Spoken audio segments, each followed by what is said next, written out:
রাজধানীর new market এলাকা থেকে বিপুল পরিমাণ দেশীয় অস্ত্র উদ্ধার করেছে সেনাবাহিনী। শনিবার রাতে প্রেস ব্রিফিংয়ে সেনাবাহিনী জানায়, মার্কেটের ৩টি দোকানের গোপন স্থান থেকে এসব অস্ত্র জব্দ করা হয়। অভিযানে জড়িত সন্দেহে ৯ জনকে গ্রেপ্তার করা হয়েছে।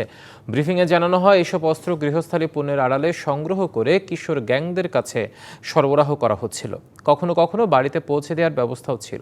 ঢাকার বিভিন্ন এলাকায় কিশোর গ্যাংয়ের শোডাউনে এসব ধারালো অস্ত্র ব্যবহারের তথ্য রয়েছে বলেও জানানো হয়।